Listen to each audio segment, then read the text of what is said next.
Cyberpunk 2077 Cyberpsychosis mod takes inspiration from Edgerunners.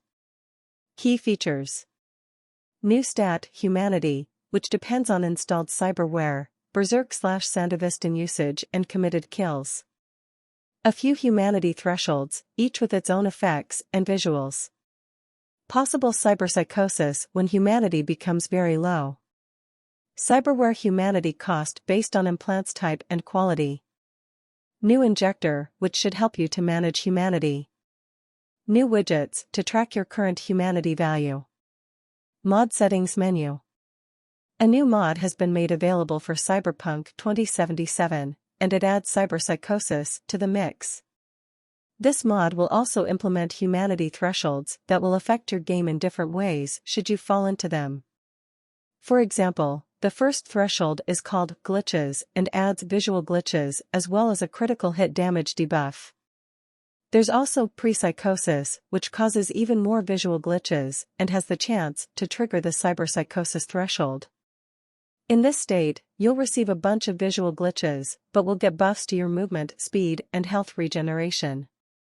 Over on Nexus, modder DJ_Kovrik has created an Edgerunners-inspired edition that adds a humanity cost system for cyberware implants and low humanity side effects including cyberpsychosis.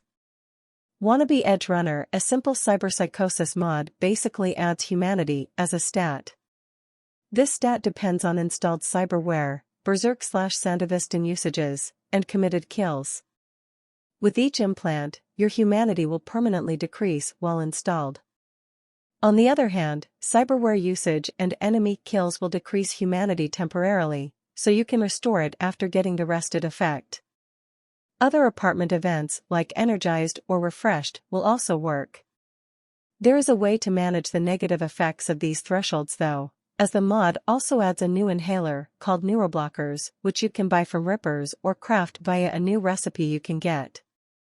You can track your humanity value via the cyberware menu screen or with a widget that appears above your HP bar. In short, the mod replicates what happens when you have too much cyberware installed, as is seen in the Edgerunner show on Netflix, which is a great anime tie-in. The mod makes it so that when you have too much cyberware installed, you will notice glitches.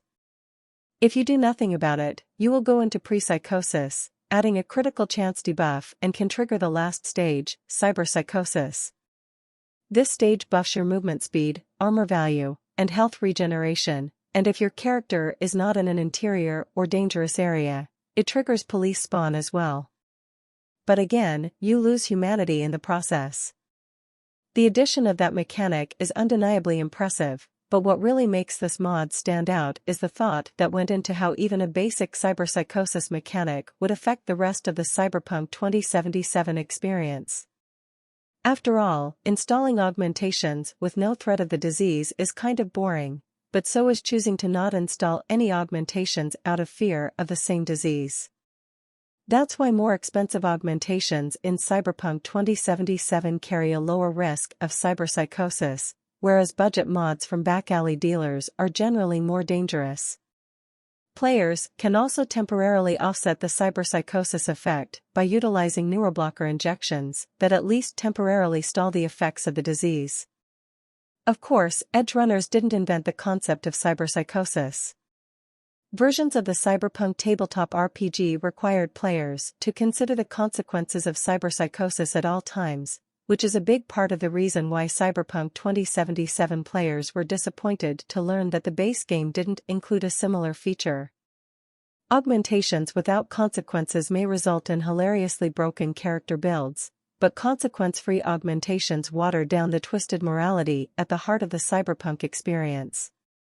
It goes without saying that implants are a big part of Cyberpunk 2077, although the game lets you suit up with as many implants as you like with very little consequence. This is despite the game's world having a mental illness called cyberpsychosis, something which can develop should someone susceptible to it load up with too many augmentations. The reason why V never develops the illness was explained away by developer Mike Pondsmith, who says Johnny Silverhand's presence in his head protects him from it. However, if you've ever felt the need to try and play through Cyberpunk 2077 with the danger of developing cyberpsychosis, then somebody has a mod just for you.